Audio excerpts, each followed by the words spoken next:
The railways in southern Scotland have suffered really badly as a result of the Beeching cuts back in the 1960s. And I've come along today to Dumfries Station on a glorious early spring day. It's beautiful, not a cloud in the sky. And there are lovely floral displays, spring flowers on both platforms. It really does look a picture. And services ran from this station to Stranraer Harbour, known as the Port Road, and also to Lockerbie. But the Stranraer line was closed in 1965, followed by the Lockerbie line a year later, although passenger services on the Lockerbie line did end as early as 1952. And the Scottish borders also were affected by the Beeching cuts when we lost the Waverley line, the line that connected Edinburgh with Carlisle, and that was controversially closed in 1969. Dumfries Station is located on the Glasgow South Western line, and the line begins at Gretna Junction, where the line diverges from the West Coast Main Line, with stations at Gretna Green, Annan here at Dumfries, and also at Sanquhar, Kirkconnell, Newcomnock, Auchinleck and Kilmarnock. There's a connection at Kilmarnock to Ayr and to stations to the north and to the south of Ayr, including Stranraer, and some trains continue to Glasgow Central.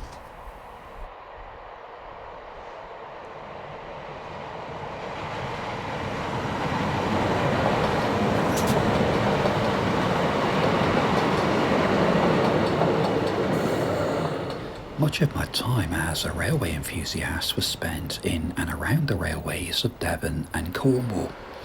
But when I moved to this area later in life, I was really shocked to see the impacts that the Beeching cuts had had, not only on the Scottish borders, but also here in Dumfries and Galloway, leaving large swathes of the area completely devoid of railways. The railway system that was operating at that time was a result of separate railway companies developing stretches of railway. The route began with the opening of the Castle Douglas and Dumfries Railway in 1859, to be followed by the Portpatrick Railway, which opened its 60-mile line from Castle Douglas to Stranraer in 1861, finally reaching Portpatrick in 1862. Trains that were travelling along the Port Road to Stranraer would have left from one of these two bay platforms at Dumfries Station, and you can see a train here getting ready to depart. This is the view of the two original bay platforms today, which have been turned into a car park for the station. The railway network that developed in Dumfries and Galloway began with the decision to extend northwards from England to reach the central belt of Scotland. However, a route was soon being considered to take the railway across the border from England into southern Scotland via Dumfries. In fact, Dumfries became a very busy interchange, with the line to Lockerbie and also the route to Stranraer, the 73-mile route known as the Port Road, which continued beyond Stranraer Harbour to Portpatrick, and there were also branch line connections with Kirkconnell and also to Whithorn. In order to learn more about the railway heritage of Dumfries, I paid a visit to the Heritage Centre that's open on Platform 2 at the station, and it was opened back in July 2024.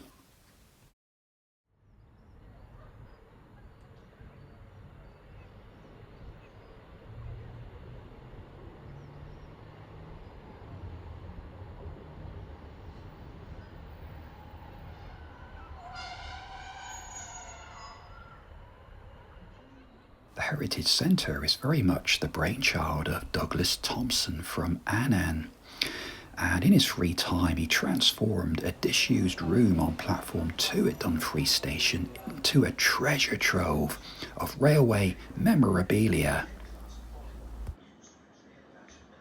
You can take a nostalgic journey through the region's railway history by just looking around all of the exhibits in this room.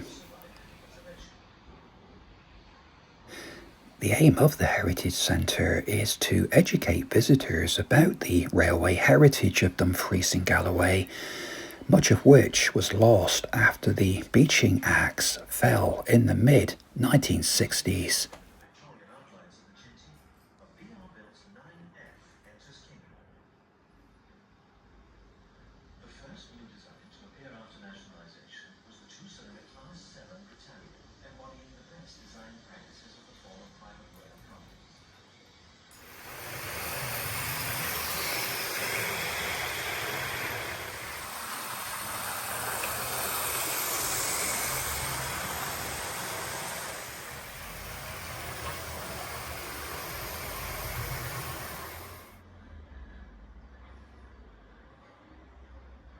Single box of arms working. Oh, yeah. Settle line, that's nice. Aye. Nice little trip out there. Aye. They've done well to do what they have with it. It's like everything though, it's such a cost to keep it going. Pull it down, so gentle sometimes. Aye. Oh.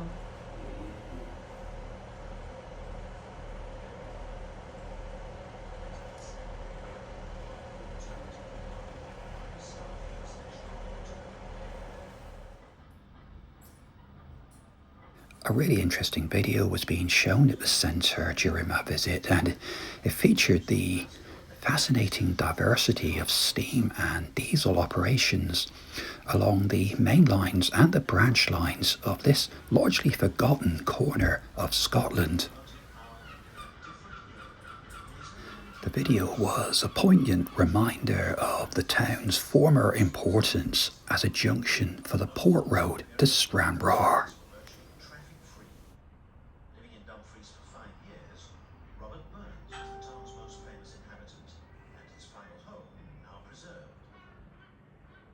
Just look at this mightily impressive engine shed, which was located just to the east of the station. The shed was demolished around the early 1980s, and the site was redeveloped as the town's police headquarters. As well as Dumfries itself, the video also extends along the Glasgow South Western line to Kilmarnock and also features the Ayrshire coast. The highlight for me, though, was a journey along the 73-mile port road from Dumfries to Stranraer.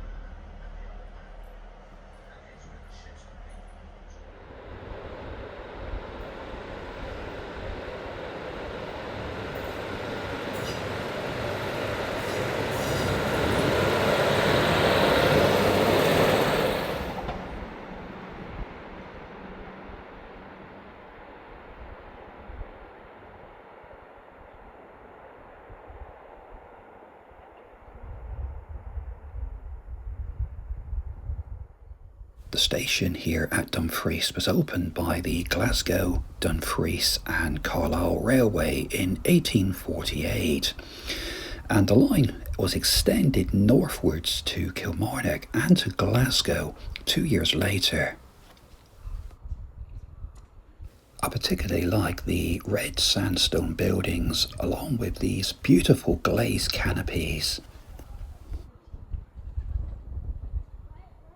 There are two decorative niche-like cast-iron drinking fountains set into each of the platform elevations, a really stunning feature. Each of the platform roofs are supported on round cast-iron columns with paired filigree brackets. They're beautiful and they incorporate the company's coat of arms. The front elevation here just shows what a fine, well-detailed example Dumfries Station is of a mid-19th century station that was built in the Italianate style. Meanwhile, the signal box, which is just to the north of the up platform, is a British Rail Type 16, early 1950s design. The box was opened in 1957, and these early post-nationalisation boxes were built in large numbers across the UK, but very few now remain, particularly here in Scotland. Dumfries has always been noted for its fine station gardens. The gardens are looked after by the Dumfries Adoptive Railway Gardeners Group, who meet on the station a couple of times a week. They really are a riot of colour, and I particularly like this newly created woodland garden on Platform 1.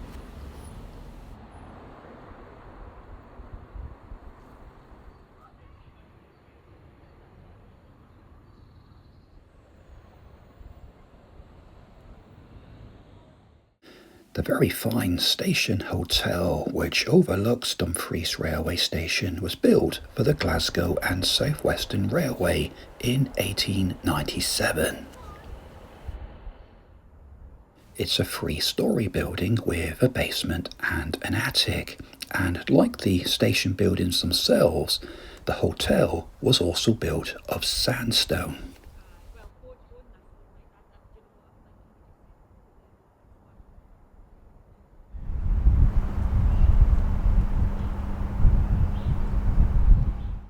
Another lost railway from Dumfries was the Dumfries Lochmaben and Lockerbie Railway, which opened in 1863 but closed to passenger services in 1952 and closing completely in 1966.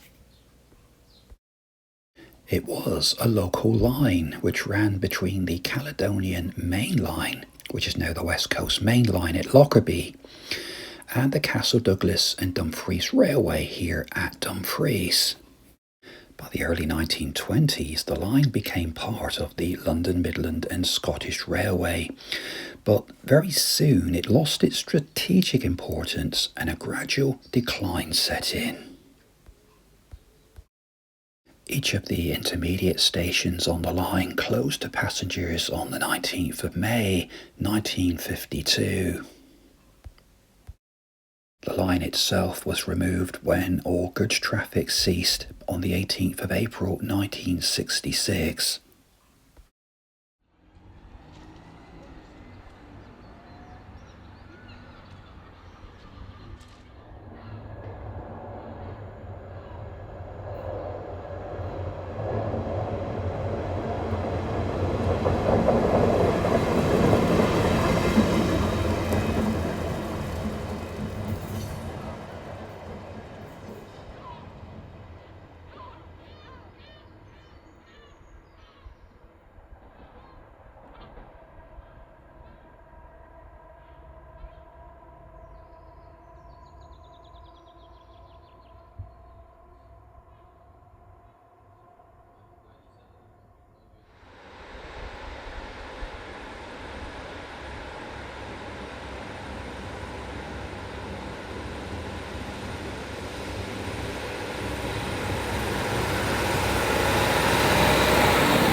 The Port Road, as it was known, was largely constructed by two different railway companies. The section between Dumfries and Castle Douglas was opened by the Castle Douglas and Dumfries Railway in 1859. It included the station here at Dalbeattie, which is 15 miles from Dumfries, and it's where local quarries supplied high-quality granite for the Thames embankment in London. When the line first opened, it was commercially successful within an area that was largely devoted to agriculture, but which lacked efficient land communication links with the rest of the United Kingdom. The 18th century Grade A listed Godeley Viaduct overlooks the mansion that was the former home of the Godey family, which acquired it in the late 18th century. Castle Douglas was the junction for the Kirkcudbright branch line, and it was here in 1861 that the Portpatrick Railway made an end-on connection with the Castle Douglas and Dumfries Railway, making a direct link between Dumfries and Stranraer. The Portpatrick Railway was intended to form part of a trunk route connecting London and Belfast by railway via the twin ports of Portpatrick and Stranraer. The line was granted parliamentary approval on the 10th of August 1857, and the section from Stranraer to Castle Douglas became operational on the 12th of March 1861. One of the principal engineering feats on this section of the line was the viaduct over Loch Ken. The viaduct consists of 7 spans and incorporated a curve of half a mile in radius, carrying the single track over the water at an oblique angle. The station at Gatehouse of Fleet was the highest point on the line, at 500 feet above sea level, and the station itself was 7 miles from the village that it served. In remote countryside to the north of Gatehouse of Fleet, the route spanned the Big Water of Fleet by means of a 300-yard viaduct. During the Second World War, millions of tons of ordnance supplies came into the UK through the port of Cairnryan, with much of it being transported over this viaduct. Meanwhile, the nearby Little Water of Fleet Viaduct seen here was demolished by the Royal Engineers in 1987. Newton Stewart was a very busy junction, and it was the interchange to the 19-mile branch line to Withern. It was Challack Junction where the Ayr to Stranraer line connected to the Dumfries to Stranraer line for the remaining 7 miles into Stranraer itself. The Port Road line remained operational for a little over 100 years, before finally being closed on the 12th of June 1965 as a consequence of the Beeching Review. This meant that passengers travelling from Stranraer required a much longer journey via Kilmarnock and Ayr before connecting to the main railway network. I think Scotland suffered particularly badly in the Beeching era from the loss of some important long-distance routes which could have fulfilled a more strategic role these days than perhaps they did at that time. The Dumfries-Stranraer line certainly fell into that category, and it could have been a crucial freight route because it would have allowed freight to the port of Stranraer to develop rather better than it did subsequently. There have been a number of calls to reinstate this route, but at the time of making this video, the Scottish Government have stated that there are no plans to reopen the railway between Dumfries and Stranraer, given the scale, the cost, and the environmental impact.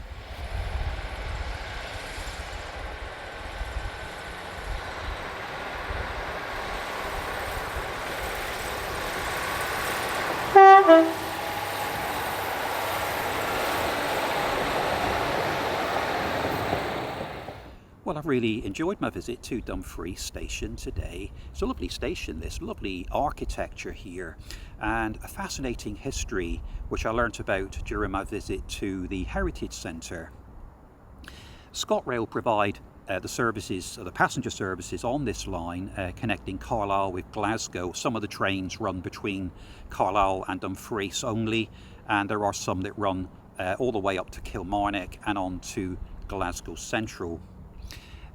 It's a line that was very, very important. I think these days perhaps less so. It does also act as a diversionary route for when the West Coast main line is closed, although it isn't an electrified line, so it can only accept diesel traction. But nevertheless, I've really enjoyed my visit today. I hope you've enjoyed watching the video, and I'll be back with another one very soon. Thanks for watching. Take care. Bye bye.